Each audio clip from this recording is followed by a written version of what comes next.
Good morning জয়নিতাই, সুপ্রভাত বন্ধুরা। সকাল সকাল আবারও একটা নতুন ব্লগ নিয়ে হাজির হয়ে গেছি। এখন আমি বসে আছি, মেয়েকে সুইমিংয়ে নিয়ে এসেছি। এখানে নোনাচন্দন পুকুরে ক্লাব আছে, সেখানে সুইমিং করার জন্য ও আসে। এখন বাজে 5:30। মেয়ে সুইমিংয়ের জন্য রেডি হতে চলে গেছে। বাড়ি থেকে আমরা 5টার সময় বেরোই। এখান থেকে গিয়ে বাড়িতে সব কাজকর্ম করব। আর আজকের একটু খুবই ব্যস্ত আছি, আর কেন আছি সেটা সবটুকু তোমাদের দেখাবো।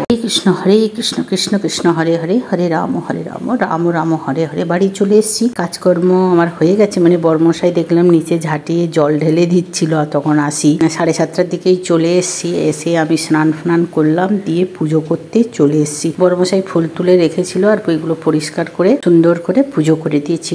আজকে খুবই তাড়াতাড়ি আছে, কারণ একটু বাড়ি যাব। বাড়ি কেন যাব হঠাৎ করে, সবটুকু তোমাদের সাথে পরে পরে শেয়ার করব। পুজো করতে সত্যি অনেক সময় লাগে। ঘর পরিষ্কার করে ঝাঁটিয়ে তুলসী তলায় জল ফল দিয়ে পুজো করে উঠতে না অনেক সময় লাগে। তাই স্নান করে আগে চাটা বসিয়ে দিয়েছি, কারণ মেয়ের শরীরটাও ভালো লাগছে না বলে জলে সাঁতার কাটি তো, যার জন্য মাথাটা আজকের খুব ধরে গেছে। তাই বলেছিলাম যে তুমি যাও, আজকে আমি যাব না। বলে না, আমি যাব না, ওকে পাঠাতে হবে না, বাড়ি যাবে, আজকে পাঠাতে হবে না। একটা দিন মিস হবে, সেই সানডে মন্ডে 2 দিন ছুটি থাকে। তাই আমি নিয়ে চলে গেলাম। এসে এখন আমার পুজো পাঠ হয়ে গেছে, চলো তাড়াতাড়ি করে নিচে চলে যাই।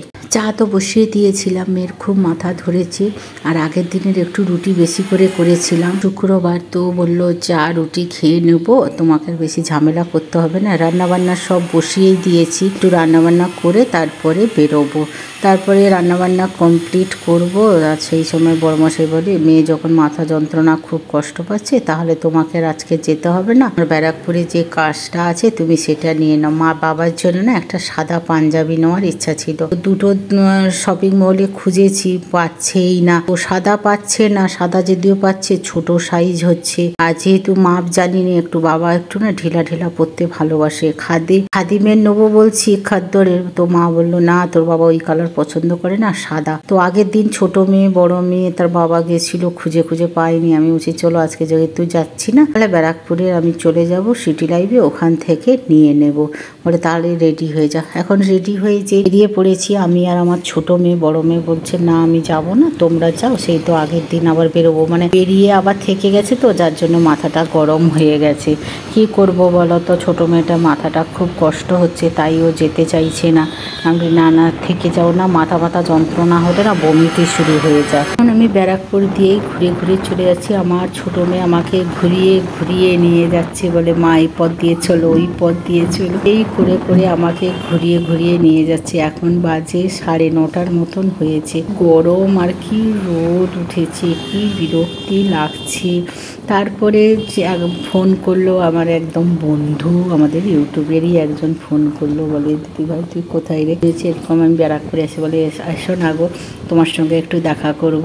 এই ভাই একে ব্যারাকপুর থেকে ঘুরে এরকম করে চলছি। তারপরে আমার খুব পরিচিত কাছের মানুষ একজন ফোন করলো, বলে দিদি ভাই অমুক জায়গায় যাবে। আমি বলছি ঠিক, কোথায় যাবে বলো, আমি তো ব্যারাকপুরেই আছি। বলে ঠিক আছে তুমি তাহলে আসো, দেখা হচ্ছে। এই আজকের অনেক দিন পরে ওকে সামনাসামনি দেখবো। এতদিন তো শুধু ফোনেই ওকে দেখেছি। আই এম দা অবাক হয়ে যাবো ওকে দেখার পরে। ও যেখানে দাঁড়িয়ে আছে, ও একদম আমার বাড়ির কাছাকাছি দাঁড়িয়ে আছে, কিন্তু আমি ঘুরপাক খেয়ে ওর কাছে আসতে গিয়েই আমার 1 ঘন্টা লেগে গেছে। সিম্পল রাস্তা দিয়ে আসলে কত ভালো, তোমার ছোট মেয়ে ঘুরপাক করে খাইয়েছে। দেখো সাথে দেখো, তোমরা দেখতে পাচ্ছ। আই এম দা অবাক হয়ে গেছি একে সামনাসামনি দেখে। এখন আমরা দুজন কি করছি, সত্যি একটা কাছের একটা মানুষ দেখা হলে যা হয়, আমরা বকর করেই যাচ্ছি দুজন। পরিচয় দেব না, কে চেনো কমেন্ট করে অবশ্যই জানাবে। আর দেখো একদমই এই ভিডিওটা আমি আগে আপলোড করেছি, কিন্তু এই ভিডিওটা করতে পারলাম না, কারণ বাড়ি চলে গেছিলাম। আসার পরেই আমি ভিডিওটা আপলোড করছি। পরিবেশটা দেখো, ওই সাইডে হচ্ছে এয়ারফোর্স আছে, আর একদম বাড়ির উপর থেকে ভিউটা সত্যি খুব ভালো লাগছে। আর প্রচন্ড রোদ, জামা কাপড় তো পছন্দই হলো না, কেনাকাটা হলো না। এখন চলে এসে এই যে এর সাথে ভিডিও করতে চলে এসেছি। ওখানে ভিডিও করা শেষ, আবারও আমরা 3 জন রওনা দিচ্ছি। ওকে বারবার বলছি যে চলো আমার বাড়ি, একটু নিরামিষ ভাত খেয়ে আসবো। ও বলছে এখন আসবো না, একটু ভালো করে সাকসেস হই তারপরে আসবো। আমি এরকম হয় না। আমি বললাম যে চলো তাহলে আমি তোমাকে ট্রেনে তুলে দিই, আমার বাড়ির পাশেই ট্রেনে তোমাকে তুলে দেবো, তুমি চলো তাহলে। দিয়ে এখন ওকে আমি গঙ্গার পাশ দিয়ে, নবাবগঞ্জের গঙ্গার পাশ দিয়ে ওকে নিয়ে আসছি একদম। আমি দিয়ে বলছি এটা আর্মি এরিয়া, এরকম করে করে বলে বলে ওকে এসছি। এখানে দুর্গা পূজাও হয়, বাসন্তী পুজোও হয়। বলে সত্যি? আমি হ্যাঁ রে, অনেক বাসন্তী পুজো হয় এইসব বলে বলে। আর সেই পথ দিয়ে দেখো জাহাজও যাচ্ছি, ও সেই ভিডিও করছে। আর আমার মেয়েকে বললাম চলো একটু আন্টি আছে একটু ভিডিও করে নে। দিয়ে খুব সুন্দর গ্রাম্য পরিবেশের ভিতর দিয়েই যাচ্ছি। গ্রাম্য এটা শহরই বলবে, কিন্তু খুবই ভালো লাগে। আর এই পথ দিয়ে যেতে সত্যি আমার খুব ভালো লাগে। এই গঙ্গার পাশ দিয়ে আমি মাও আসলে গঙ্গার পাশে স্নান করে এ করে। সময় পাই না গো, অনেক দূরে বাড়ি হয়ে গেছে তো সময় হয় না। দিয়ে এখানে ওকে দাঁড় করে আমি চল ভিডিও একটু করে নে, 2-4টে শর্ট ভিডিও করে নে এবং ব্লগ ভিডিও করে নাও। বলে না দাঁড়াবো? আমি যে হ্যাঁ আমি দাঁড়াচ্ছি, তুমি করে নাও। দিয়ে ওই যে দাঁড়ালো, ওই জাহাজের ছবিগুলো তুললো, ভিডিও তুললো। ও 2-3টে শর্ট ভিডিও করছে আর আমি বলে বলে দিচ্ছি। গঙ্গার ওপাশে হচ্ছে ধোপিঘাট, মানে শ্যাওড়াপুরি আছে, এরকম করে বলেছি হাওড়া যাওয়া যায়। আবারও ভিডিও করে আমরা আবার রওনা দিয়েছি। আমি চলো একটু মিষ্টি দোকানে কিছু খাইয়ে দেবো, যে আমি মিষ্টি খাবো না। মিষ্টি খেলো না, একটা আইসক্রিম খেলো। আমার মেয়েকে একটা জুস কিনে দিল। অনেক করে ডাকলাম, চললো, আসলো না। ওকে ট্রেনে তুলে দিয়ে আমরা বাড়ি ফিরে আসলাম। খুব ভালো লাগলো, খুব খুশি হয়েছে। এইটুকুই আনন্দ আমার, খুশি হয় আমার জন্য, আমার খুব ভালো লাগে। এসে আমি ফ্রেশ হলাম। এরপরে আমি সবাইকে খেতে দেব। নিরামিষ সব ভাত বানিয়েই গেছিলাম। একটু মেয়ের জন্য, একটু মেয়ের আর বাবার জন্য একটু ভেন্ডি সিদ্ধ করব, বসিয়ে দিয়েছি। দিয়ে তোমাদের সাথে কথা বলছি। আমারও খুব আনন্দ লেগেছে। শান্তু এসেছিল, খুব আনন্দ লাগলো। কতদিন দেখা করব বলে বলে ফাইনালি আমাদের দেখা হয়েছে। এই ভিডিওটা আমি আগেও ছেড়ে দিয়েছি, ওই আশ্রমের ভিডিওটা। হলো এখন খাওয়া দাওয়া করে নিই, 2:30টার মতন হয়ে গেছে। চলো খাওয়া দাওয়ার পরে ফিরে আসছি। একটু নিরামিষ মিষ্টি কুমড়োর তরকারি বানিয়েছিলাম আর একটু শুক্তো বানিয়েছি, 5 মেশালির শুক্তো। সবই বাড়ির সবজি দিয়েই শুক্তো একটু করেছি। বড়মশাইরা, আমার না শুক্তো খেতে খুব ভালো লাগে। দেখো বড়মশাইরা মেয়ের জন্য একটু ভেন্ডি মাখা করেছি।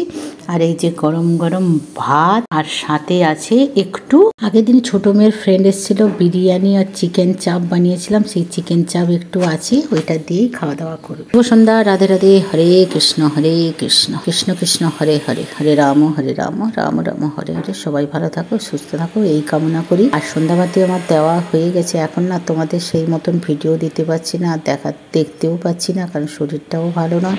আর ইন্টারেস্ট পরপর না কমে গেছে, ভিডিওতে ভিউজ নেই একদম। সন্ধ্যাবাতি দিয়ে আসার পরে চা বিস্কুট সব খেয়ে নিয়েছি। খাওয়ার পরে রাতের জন্য আটা মাখানো হয়ে গেছে। বড় মেয়ে বলল মা একটু আজকের সত্তু দিয়ে লিটি বানাও তো, ধনেপাতা আছে, পুদিনা আছে, একটু কাঁচা আম দিয়ে চাটনি করে।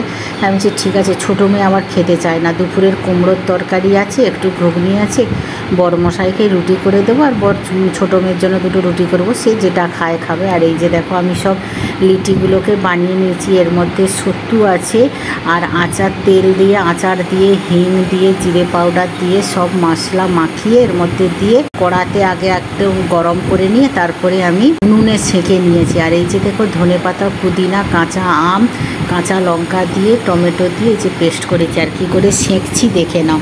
এই যে আগে কড়াইতে একটু হালকা গরম করে নিয়ে 2 সাইড, তারপরে ওভেনের উপর দিয়ে এই যে আমি একটু একটু করে গরম করে, এই যে একদম বার্নারের এটা কম করা আছে, না হলে পুড়ে গেলে ভালো লাগবে না খেতে। একটা পুড়ে যায়। এটা উনুন হলে না সত্যি খুব ভালো লাগে।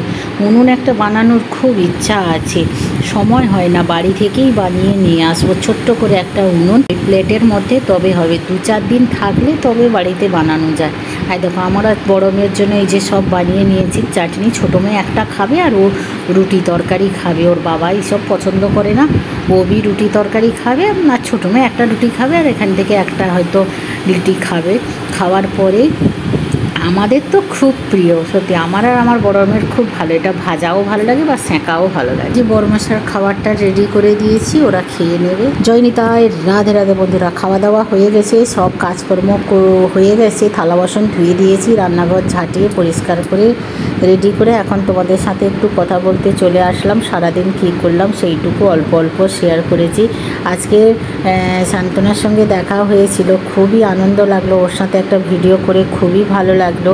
ও তো বাইরে করতে যায়, ও খুব কষ্ট করে চ্যানেলটার জন্য গো, ওতে তাই সবাই এত ভালোবাসা দেয়। আমি তো আর ঘর থেকে বেরোতে পারি না, যাও ওর দৌলতে আজকের বেরিয়েছি। তাও যেন কি ঝামেলা, রোদে না ভালো লাগে না। বাচ্চা কাচ্চা বড় হয়ে গেলে পড়াশোনা সংসার নিয়ে না আর কোথাও বেরোতে ইচ্ছে করে না। আর কী করবো, 1 ঘন্টা যদি বেরিয়ে যাই ঘরে এসে সেই হন্তসন্ত এসে ছুটে কাজ করতে একদম ভালো লাগে না। আর রাতে খেলাম একটু লিটি চাটনি খেয়েছি, বড়মশাই ছোট মেয়ে কুমড়োর তরকারি মটর তরকারি দিয়ে রুটি খেয়েছে। বড়মশাইয়ের এইসব রুচি হয় না, এটা তেলে ভাজলে বা ছোটো মেয়েরাও একটা দুটো খায়, ও এত পছন্দ করে না। আমার আর আমার বড় মেয়ের খুব প্রিয়। আর শপিং মলে গেছিলাম, জামাটা তো পেলাম না, দেখি অনলাইন দেখবো, তারপরে কিনবো, যা হয় হবে। আবার মাঝখানে একবার যাব বাড়িতে, আর কালকের যাব পুজোতে কি করছি না করছি সবটুকু তোমাদের শেয়ার করবো। তাহলে আজকের মতন tata, bye bye, good night, শুভরাত্রি। কয়দিন হয়তো ভিডিও দিতে আমার দেরি হবে, তোমরা কেউ ভুলে যাবে না, একটু ভালোবাসা দাও। তোমাদের ভালোবাসা ছাড়া আমি এগোতেই পারবো না, কারণ আমার ভিডিওতে 100ই পেরোয় না। কি করব, আগে তাও ভিউজ হতো, এখন হয় না। আমি তো পচা, কেউ ভালোবাসো না। চলো, রাধে রাধে, সবাই ভালো থাকো, সুস্থ থাকো, গুড নাইট, শুভরাত্রি, জয় নিতাই।